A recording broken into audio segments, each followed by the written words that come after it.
अंबाला में बढ़ते डेंगू को लेकर स्वास्थ्य विभाग अलर्ट नजर आ रहा है। अंबाला में डेंगू के एक्टिव मरीजों की संख्या 40 के पार हो गई है। स्वास्थ्य विभाग की टीमें लगातार दौरा करके डेंगू की जांच कर रही है और डेंगू के लार्वा को भी चेक कर रही है।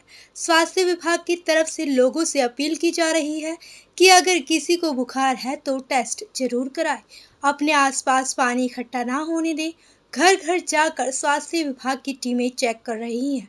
अगर किसी घर से डेंगू का लार्वा मिलता है तो उनको नोटिस भी दिया जा रहा है। नोटिस देने के बाद भी अगर फिर से उस घर में डेंगू का लार्वा मिलता है तो उनके खिलाफ कार्रवाई की जाएगी और जुर्माना भी किया जाएगा। जुर्माने के बाद भी अगर डेंगू का लार्वा मिलता है तो उसमें धारा 188 के तहत मुकदमा दर्ज करके 6 महीने से 2 साल की सजा का प्रावधान रखा गया है। देखिए इसमें कोई दो राय नहीं है कि आपको लगातार बारिश हो रही है। हर रुक रुक के 10 या 12 दिन बाद बारिश आती है। जो पानी जिसके ऊपर हम लगातार लार्विसाइडल एक्टिविटी करते हैं उसके ऊपर और पानी आके उसके अंदर मॉस्किटो की ब्रीडिंग दोबारा से फिर स्टार्ट होती है, लार्वा दोबारा से पैदा होते हैं। और ये है कि इसके कारण लगातार शहरी एरिया में इतना ज़्यादा प्रकोप नहीं है जितना रूरल एरिया में प्रकोप है। जो जितने भी केस अम्बाड़ा में केस आ रहे हैं वो मैक्सिमम जो शहजादपुर और नारायणगढ़ का इलाका है वहाँ से केस आ रहे हैं। हालांकि वहाँ पे हमने काफ़ी हद तक कंट्रोल किया है। जो number of cases per day आ रहे थे, जो एक दिन में केस आ रहे थे, वो काफ़ी हद तक कम हुए हैं। लेकिन जैसे अभी परसों ही बारिश हुई है तो उससे साफ साफ है कि मॉस्किटो की ब्रीडिंग आने वाले दिनों में और बढ़ेगी अगर सामाजिक जागरूकता नहीं आई, समाज नहीं जागा। साथ के साथ डिपार्टमेंट की तरफ से हमने एक्टिविटी बढ़ा दी है। जितने भी हमारे ब्रीडिंग चेकर हैं, जो हमारे जितने भी फील्ड लेवल के वर्कर हैं, चाहे MPW मेल हों फीमेल हों, चाहे सुपरवाइजर हों हमारे या जितने भी हमने अपने जो जितने इंचार्जेज हैं उनको साफ साफ कहा कि आप अपने लेवल पे एक्टिविटी मॉनिटर करोगे और कोई भी किसी भी तरह का अगर आपको ब्रीडिंग नज़र आती है तो तुरंत उसके ऊपर कोई भी चाहे जला हुआ तेल, मोटर ऑयल, चाहे आप उसके अंदर कोई भी मिनरल ऑयल, केरोसिन ऑयल या ऐसी हम टेमीफोस का सॉल्यूशन बना के देते हैं। तो टेमीफोस का सॉल्यूशन डाल दें ताकि लार्वा तुरंत वहीं पे ख़त्म हो जाए और उससे मच्छर जो अडल्ट मॉस्किटो है उससे ना बन पाए। और यही एक रोकथाम का तरीका है। या तो हम कहते हैं सोर्स रिडक्शन। सोर्स रिडक्शन का मतलब होता है अभी जो पानी खड़ा है उसको तुरंत वहाँ से निकाल दें। ये हम घरों के में लागू कर सकते हैं। घरों में जितने गमले हैं, घरों में बकेट्स हैं, टायर पड़े हैं, घरों में लोगों ने फूलदान वगैरह इस तरह की चीज़ बना रखी हैं तो उसको हफ्ते में एक बार ज़रूर खाली करें और उसके ऊपर भी एक लेयर बना दें। थोड़ा सा 2 बूंद 4 बूंद तेल की डाल दें ताकि उसके अंदर मॉस्किटो के लार्वा ना पनप पाएँ। ये होता है कि हमारे हम ये सोचते हैं इंडोर में मच्छर नहीं पैदा होते।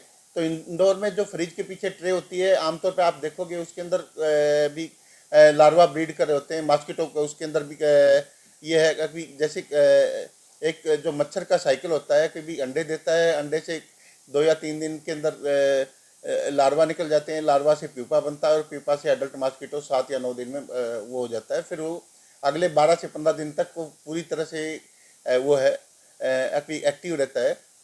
तो बाला में जो एक्टिव केस हैं इस टाइम पे लगभग 40 से ऊपर केस हैं, एक्टिव केस हैं अम्बाला में। हमने उनकी लगातार उनके आसपास उनको घर में जाके उनको की काउंसलिंग की है। और मैं आपके माध्यम से सभी जिस भी किसी को बुखार आ जाए, चाहे वो डेंगू कंफर्म हो या ना हो, क्योंकि चिकनगुनिया भी उतना ही है, हम टेस्ट कर रहे हैं। हमारे हेल्थ एंड वेलनेस सेंटर यानी सब सेंटर जो 5000 की पॉपुलेशन तक हमारे पास डेंगू को, चिकनगुनिया को, मलेरिया को टेस्ट करने की हमने किट्स अपने हेल्थ वर्कर को दे रखी है ताकि ऑन द स्पॉट उनका टेस्ट करके और कंफर्मेटरी टेस्ट के लिए जो NS1 एंटीजन होता है या एलाइजा टेस्ट होता है उसके लिए हम अपनी जो मोलिकुलर लैब है हमारी सेक्टर 10 में बनी हुई है उसमें भेजते हैं। और वहाँ से कंफर्मेटरी रिपोर्ट आने के बाद ये है कि उस एरिया में एक्टिविटी हालांकि पहले स्टार्ट कर देते हैं। कंफर्मेटरी आने के बाद हम लगातार और घरों में से उसके आसपास भी 50 घर एक तरफ, 50 घर एक तरफ, हम 100 घरों में अपनी एक्टिविटी दोहराते हैं। और जो उसमें लार्विसाइडल एक्टिविटी है वो भी करते हैं। उसके जो और जितने भी फीवर के केस हैं उनको हम चेक करते हैं ताकि वो आगे ना फैला सकें, क्योंकि आपको जो एडीज मॉस्किटो है इसकी हैबिट है, एक डे टाइमर है, डे लोग इस समझते हैं दिन में मच्छर नहीं काटते, इस ये डे बाइटर है। और इसकी हैबिट आमतौर पे भी जो पानी खड़ा हुआ है, साफ पानी है, उसमें पनपने की वो है। तो हम ये सोचते हैं भी मच्छर तो गंदे पानी में पनपते हैं, तो ऐसी बात नहीं है। जहाँ पे भी घरों के ऊपर छत के ऊपर टंकियाँ हैं, उसको उसमें अपनी देख लेना चाहिए भी कहीं लार्वा की ब्रीडिंग तो नहीं है।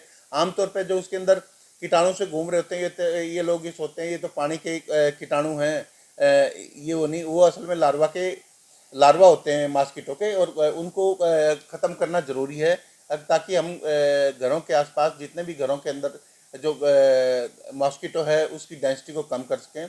और अगर किसी को मैं पहले अगर किसी को बुखार हो जाता है तो उसको मच्छरदानी ज़रूर लगाएं, क्योंकि उसको मच्छर काटेगा तब वो मच्छर आगे फैलाएगा। मच्छर के अंदर वायरस तभी आएगा जब वो किसी डेंगू के पेशेंट को या चिकनगुनिया के पेशेंट को काटेगा, तभी उसके अंदर डेंगू या चिकनगुनिया का वायरस आएगा। कोई वार्ड बनाए नहीं उसके लिए स्पेशल? देखिए हमने वार्ड बना रखे हैं, लेकिन ये है कि जहाँ तक एडमिशन की बात है कि वार्ड में एडमिशन वाली ऐसी अब की बार जो फर्टिलिटी है इतनी ज़्यादा नहीं है जो पिछले सालों जितनी फर्टिलिटी थी। और उसके हिसाब से हमने अपनी जितने भी आईएमए के हैं, प्राइवेट डॉक्टर्स हैं, उनको भी एडवाइजरी इश्यू कर रखी है।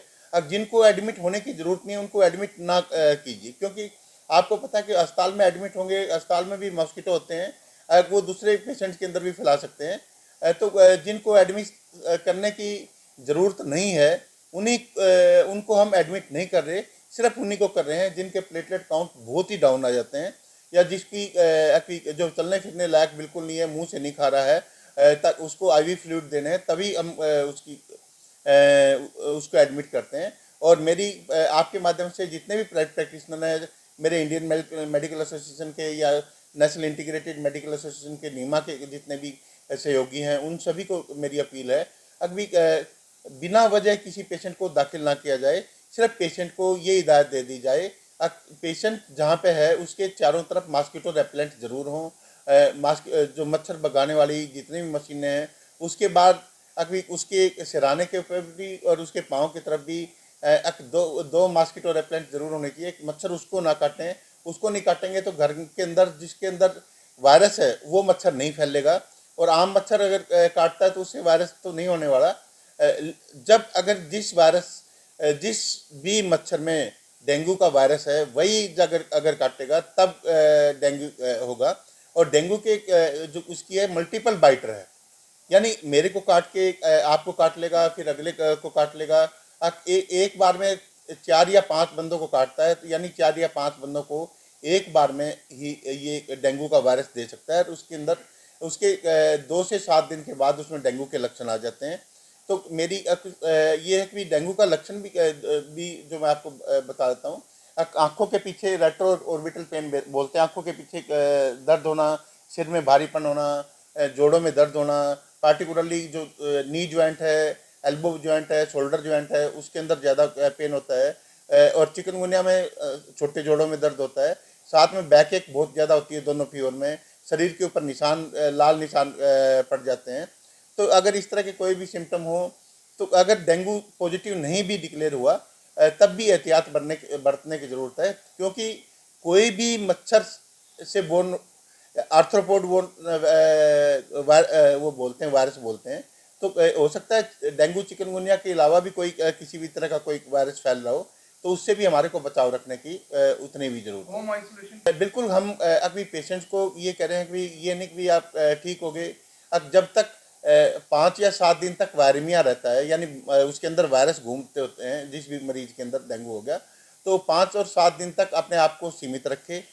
अगर ऑफिस में जाना है तो ऑफिस में ना जाए, ड्यूटी पे जाना है और कहीं पे जाना है तो वो बिल्कुल इससे परहेज करे, अपने छुट्टी लेके घर पे आराम करे और पूरी तरह से तंदुरुस्त हो, तभी जाके अपने ऑफिस में आए। जो दवाइयाँ हैं, दवाइयों में आमतौर पर भी घर में कोई भी पेन किलर होती है वो ले लेते हैं। मेरी आपके माध्यम से है सिर्फ पैरास्टामोल का यूज़ करें। कोई भी एनाल्जेसिक और दूसरी है, चाहे डाइक्लोफेनाक है, ये है एस्पिरिन, डिस्प्रिन है, वो वोरोन है, यानी वोवरोन का हम जो आइबुप्रोफेन है या दूसरे भी जिनको non steroidal anti inflammatory drugs बोलते हैं, वो यूज ना करें, सिर्फ पैरास्टामोल का यूज करें। और पैरास्टामोल प्रॉपर डोज में लें, दिन में 4 बार तक पैरास्टामोल ले सकते हैं। और टोटल जो डोज होती है आप बॉडी वेट के हिसाब से लें। ये नहीं कि हर आदमी को 500 मिलीग्राम की टेबलेट होती है, हर आदमी 500 मिलीग्राम की टेबलेट ले। एक जो डोज होती है, अगर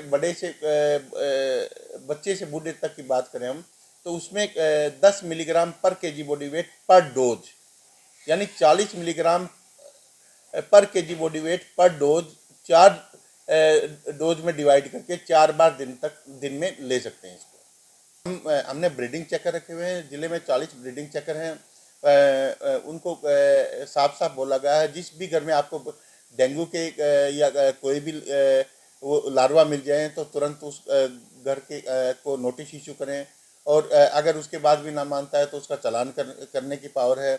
और चालान के बाद भी नहीं वो है तो उसको जो आईपीसी की धारा 188 और आईपीसी की धारा 270 के तहत उसकी तहत कार्रवाई कर सकते हैं, जिसमें 2 साल तक की 6 महीने से लेकर 2 साल तक की जेल है। अम्बाला न्यूज़ वेब टीवी की इस खबर को लाइक करें, शेयर करें, कमेंट करें और यदि हमारे पेज पर आप नए हैं तो फॉलो करें। इस खबर को आप यूट्यूब पर देख रहे हैं तो चैनल को सब्सक्राइब ज़रूर करें।